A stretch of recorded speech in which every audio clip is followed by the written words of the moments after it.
This is the main screen on the Graupner MZ-24.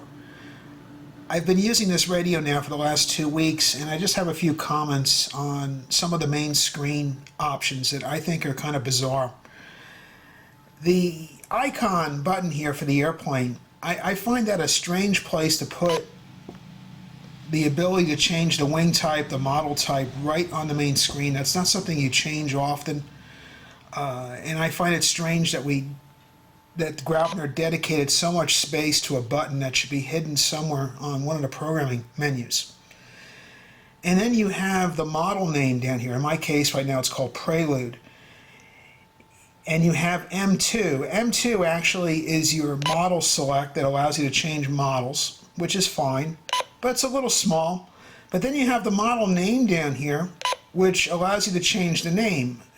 That's another function that should be on one of the sub-menus down here in the bottom right corner. You're not changing the name of your model all the time. So between this big button and this long button down here, I find that kind of strange that they put that there. And then the model select, which you're going to use often, is a smaller button. Another feature that I'm really missing that I like was a soft button for throttle lock. I'll show you here on another radio that I used, the Hi-Tech Aurora 9. What Hi-Tech did, which I really like, is you can assign your throttle lock to the touch screen here. So if you hold this big button down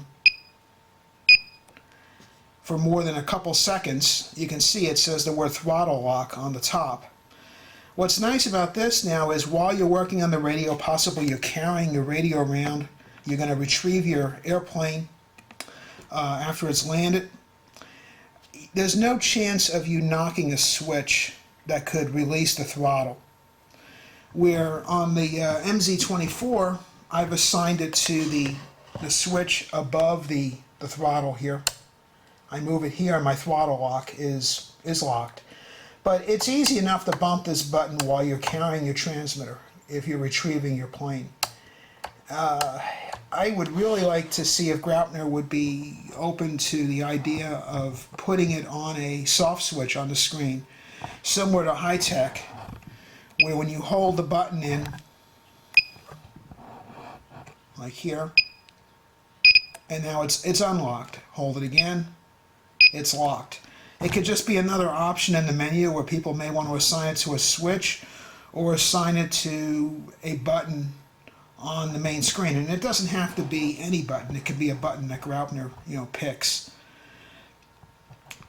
But that's just some of my input on a couple things that I think should be reconsidered on the main screen.